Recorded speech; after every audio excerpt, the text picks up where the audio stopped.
Welcome students, हम बात करेंगे प्रॉब्लम की जो कि है alternate formula for sum of n numbers.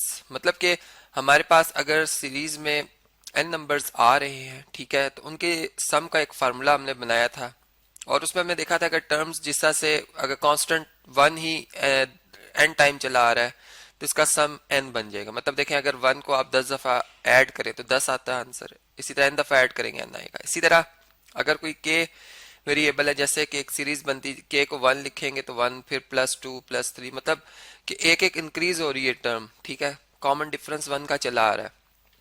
तो इस किस्म की जो सीरीज है उसका अगर सम फाइंड करना है जैसे 10 टर्म्स का, तो उसमें हम ये फार्मूला यूज कर लेंगे। फिर अगर सीरीज ऐसी है कि उसमें हर टर्म का स्क्वायर आता जा रहा है, जैसे वन का स्क्वायर प्लस टू का स्क्वायर प्लस थ्री का स्क्वायर, तो ये सीरीज इस टाइप की होगी और इसके सम का फार्मूला ये बनेगा। और अगर हर टर्म का क्यूब आ रहा है और फिर सम होता चला जाए तो ये फार्मूला बनेगा। अब इन फार्मूलाज को यूज करना है और हमने क्या करना है जी, हमने क्वेश्चन हमारा कि find the sum of N terms of the series whose nth terms is, मतलब एक सीरीज का हमने सम बताना है, ठीक है, जिसकी nth टर्म बता दी गई, इस फार्मूला से वो बनती है, ठीक है। तो हमने चूंकि ये अगर आप देखें तो ये यहाँ पर जैसे 3/2 एन एन स्क्वायर था, सॉरी ये एन स्क्वायर था, ठीक है, इस तरह हाफ एन, तो ये इस तरह से ये हमारे पास इसकी मतलब सीरीज है जो कि इनकी nth टर्म्स हमने लिख के इनको ऐड किया हुआ है। अब हमने इनका सम जो है वो बताना है, ठीक है, कि इनका सम किसके इक्वल होगा। मतलब ये भी चूंकि एक फार्मूला को आगे बना रहे हैं, ठीक है, तो इससे जो हमारे पास सम ऑफ द सीरीज आएगी वो किसके इक्वल होगी। सपोज कर लेते हैं कि ये जो एक्सप्रेशन गिवन है हमें, ठीक है, ये हमारे पास टी ऑफ एन के इक्वल, टी सब एन के इक्वल है, ठीक है। चलिए मैं इसको इस तरह से लिख देता हूं कि ये हमारे पास टी सब एन है, ठीक है। और इसके बाद अगर हम इसको मजीद सॉल्व करें, ठीक है, ये टी सब एन आ गया। या इसे हम अगर वेरिएबल एन को के से रिप्लेस कर दिया जाए तो यही जो हमारे पास सम ऑफ सीरीज है ये टी ऑफ के आ जाएगा, ठीक है। इसको हम क्या कह सकते हैं जी, ये हमारे पास बन जाएगा के क्यूब, ठीक है। मतलब जो ये हमारे पास एक्सप्रेशन है ये बन जाएगा के क्यूब, एन की जगह के को आप रिप्लेस कर रहे हो, 3/2 एन की जगह के और इसका स्क्वायर प्लस 1/2 एन की जगह के और प्लस वन, ठीक है। अब हमने सम ऑफ द सीरीज फाइंड करनी है, ठीक है, ये तो उसका फार्मूला हो गया। अब जारी बात है कि के क्यूब जो हमारे एक सीक्वेंस बनाएगा, एक सीरीज बनाएगा, ठीक है। अगर हम सीरीज का सम का फार्मूला लगा रहे हैं तो फिर उसका एक सम का एक कुलिया जो मैं ऊपर अभी आपसे डिस्कस कर रहा था वो यूज कर लेंगे। के स्क्वायर के लिए भी है, के लिए भी और वन के लिए भी है। तो हम अब बेसिकली वो एक फार्मूला बना रहे हैं जिसमें हम एग्जैक्ट एन की वैल्यू फर्ज करें 5 लिखते हैं, तो इन चारों सीरीज के सम से मतलब जो 5 टर्म तक का जो सम बनता है वो हम इकट्ठा करके बता सकते हैं, ठीक है, कंबाइंड आंसर दे सकते हैं, ये मैं कहना चाह रहा हूँ, ठीक है। देखें, हमारे पास जो एस सब एन है ये बेसिकली है sum of N terms of series, ठीक है, जिसमें कि ये हमारे पास एक ग्रीक अल्फाबेट एक सिंबल है, सॉरी ग्रीक एक सिंबल है जिसे हम समीशन कहते हैं, ठीक है, जिसमें कि इंडेक्स के वन से वेरी होता हुआ एन तक आ रहा है। और इसमें हम टी ऑफ के, मतलब ये जो हमारे पास फंक्शन है, ये जो फंक्शन है जिससे कि ये सीरीज बन रही है, ये उसका हमने सम फाइंड करना है, ठीक है। अब देखें यहाँ पर अगर हम इसकी वैल्यू को इधर रिप्लेस कर दें, ठीक है, तो हमारे पास टी के किसके इक्वल है जी, टी के इक्वल है के क्यूब। इसी एक्सप्रेशन को मैं यहाँ से कॉपी कर लेता हूँ, ठीक है, और यहाँ पर हम इसे पेस्ट कर लेते हैं, ये हमारे पास इसके इक्वल आ जाएगा, ठीक है, और ब्रैकेट क्लोज। अब देखें कि हमारे पास ये एक्सप्रेशन है। अब सम अलग अलग अगर सब पे अप्लाई कर दिया जाए, सम अलग अलग सब पे अप्लाई किया जाए तो एस सब एन जो है वो किसके इक्वल आ जाएगा। हमारे पास फर्स्ट टर्म में जो समेशन सिंबल है के वेरी फ्रॉम 1 to n, ठीक है, इसको मैं बल्कि कॉपी भी कर लेता हूँ, बार बार इसको लिखना पड़ेगा हमें, तो इसी को हम कॉपी कर लेते हैं, ठीक है।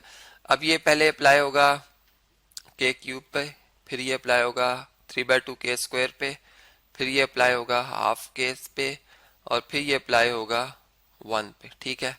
तो 1 बाय 1 हम इसको अप्लाई करते हुए चलते हैं, पहले के क्यूब पे, ठीक है, प्लस उसके बाद फिर यही सिंबल आएगा जो कि हम वापस इसी को मैंने कॉपी कर लिया था, ठीक है, और फिर आएगा 3/2 के स्क्वायर, ठीक है, प्लस फिर यही सिंबल आएगा, ठीक है, और फिर आएगा हाफ के स्क्वायर 1/2, सॉरी के 1/2 के, और प्लस फिर इसके बाद यही सिंबल और 1, और क्या आएगा जी, 1 आ जाएगा, ठीक है। अब देखें ये तो हमारे पास आ गए, हमने इस समेशन सिंबल को इन सारों के ऊपर हर टर्म के ऊपर अप्लाई किया। अब हमने अभी एक रिजल्ट जानते हैं, हम ऊपर मैंने आपको बताया था कि अगर हमने समेशन जो है के वेरी फ्रॉम 1 टू n के क्यूब के लिए देखना है फार्मूला, तो वो n square into n plus 1 whole square divided by 4 के इक्वल होता है। अब इन्हीं तमाम फार्मूलाज को मैं यहाँ पे कॉपी करता हूँ, ठीक है, और इस जगह पे जहाँ पे कि हमने इसे अप्लाई करना है इधर हम इनको यूज करते हैं, ठीक है, इनको हम इधर यूज कर लेते हैं, ठीक है। इनकी वैल्यूज में यहाँ पे अब लिखना शुरू करता हूँ, ठीक है। सबसे पहले यहाँ पर आएगा n square n plus 1 whole square, ठीक है, n plus 1 whole square divided by 4, ठीक है, प्लस ये 3/2 जो है इसको हम समेशन से जो ये सिंबल है सिग्मा, इससे बाहर लिख देंगे, ठीक है। और यहाँ पर ये जो सिग्मा वेरी फ्रॉम 1 टू के वेरी फ्रॉम 1 टू n के स्क्वायर, ये किसके इक्वल होता है, ये इक्वल होता है n into n plus 1 into 2n plus 1 divided by 6 के, ठीक है, प्लस ये 1/2, इसको भी हम कांस्टेंट को बाहर लिख देंगे, और k के लिए जो ये हमारे पास सीरीज का सम बनता है वो n into n plus 1 divided by 2 बन जाता है, ठीक है, और प्लस यहाँ पे तो सिंपल 1 ही आ रहा है, इसके लिए n आ जाएगा, ठीक है। तो ये हमारे पास आ गई, ठीक है जी, टर्म्स। इसको हम कर लेते हैं यहाँ से कट, और अब हम अपने इस क्वेश्चन को आगे कंटिन्यू रखते हैं, ठीक है। अब देखें हमारे पास यहाँ तक हम पहुंच गए हैं।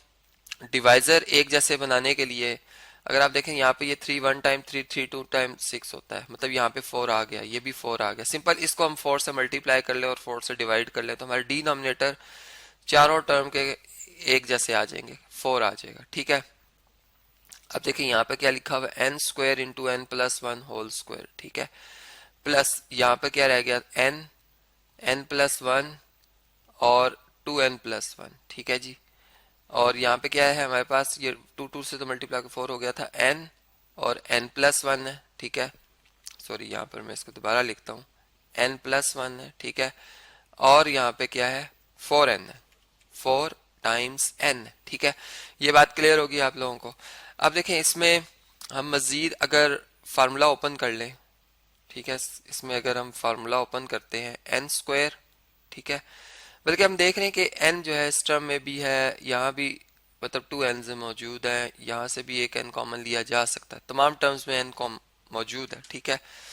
तो मैं यहाँ पे एक n कॉमन ले लेता हूँ, ब्रैकेट के बाहर n, ठीक है। अब n प्लस 1 होल स्क्वायर आप जानते हैं कि n square plus 2n plus 1 के इक्वल होता है, ठीक है, यानी जैसे a plus b whole square का फार्मूला।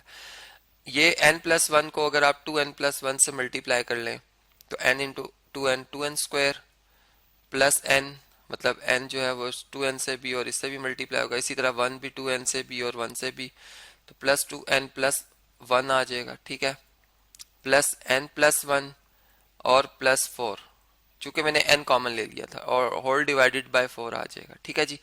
मतलब फार्मूला मैं बना रहा हूँ कि हम सम ऑफ जो गिवन सीरीज है उसका फार्मूला कैसे बना सकते हैं, सो डायरेक्ट सम हम निकाल सकें, ठीक है। ये n/4 हम इस तरह लिख देंगे।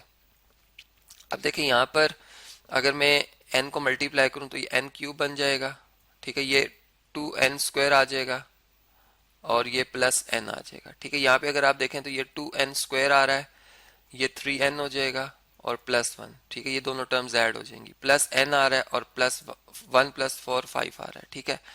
ये आ जाएगा हमारे पास फार्मूला। अब n/4, ठीक है, n क्यूब, ठीक है, प्लस 2n स्क्वायर कितने n स्क्वायर हो जाएंगे, 4n स्क्वायर हो जाएंगे, ठीक है जी। इसी तरह से प्लस n और 3n और 2n, ये 5n हो जाएंगे, ठीक है, 5n हो जाएंगे, प्लस 5 प्लस 1 कितना होता है, ये 5 और ये 1 कितने हो गए जी, 6 हो गए, प्लस 6 आ जाएगा।